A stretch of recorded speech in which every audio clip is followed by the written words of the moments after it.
Ito namang si Redon, feeling naman niya nakakatindig balahibo. Yung sinabi niya na dapat daw kasuhan.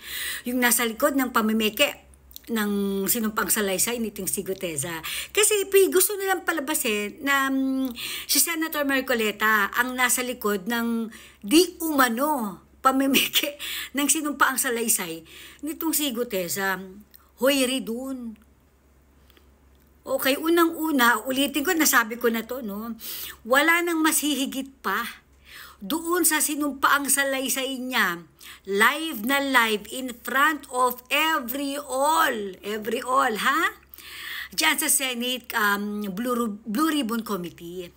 Wala nang mas hihigit pa sa testimonya na ginawa niya dyan under oath.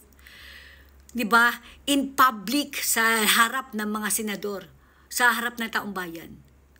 With regards sa pamimeke, anong pamimeke? In good faith ang ginawa ni Guteza. Siya ay nagpa-notaryo ng kanyang sinumpaang salaysay. Kasalanan ba niya? Okay? Kung ang nagnonotaryo na napuntahan niya, merong mga kalukuhang ginagawa. Like, hindi pumipirma yung abogado, kundi pinapapirma sa sekretarya niya lamang. Actually, di ba, naimbestigahan na nga yan partly because marami ng mga nag-claim na doon din sila nagpanotaryo and same pirma. Walang pinakaiba yung pirma So there's a possibility na merong nag-pressure doon sa notaryo publiko na pinuntahan ni Guteza para i-deny na sabihin na hindi nila pirma yung nasa sinumpang salaysay nitong si Guteza. Anong mapapala nyo dyan? Imbis na imbestigahan nyo. Alright?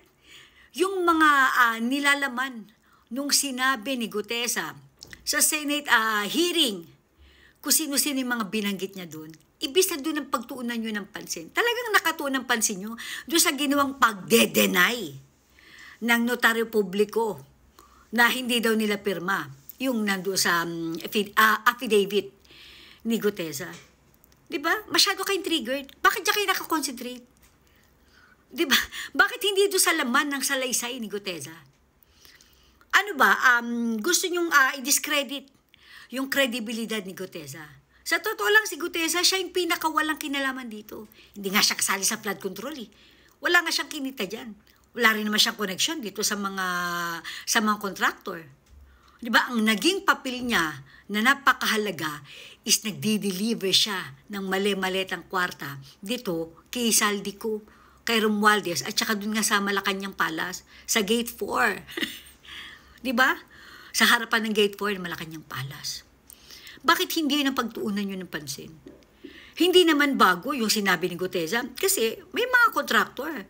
Diba? May mga DPWH official ang nagbanggit na rin sa pangalan ni Saldico, ni Martin Romualdez. Di ba masyado kayong triggered? Kung gusto nyong imbestigahan yung nasa likod, okay, ng pamimeke na sinasabi nyo, go ahead.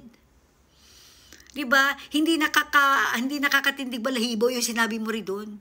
Mabuti nga talaga, imbestigahan yan At ang dapat yung imbestigahan dyan, alam nyo kung sino? Yung nagnonotaryo mismo. Yung abogado ron. Di ba? Yun ang imbestigahan nyo. Gusto nyo kasing isabit si Senator Marcoleta. Alam na namin galawan nyo. Diba? Alam na namin, hindi tumindig ang balahibo namin. Sa sinabi mo rin doon, go ahead. Imbestigahan at kasuhan nyo. Tama yan. Tanginan tong mukha ka namang Nepal. Pinoy ba yan? Parang Nepal ang itsura.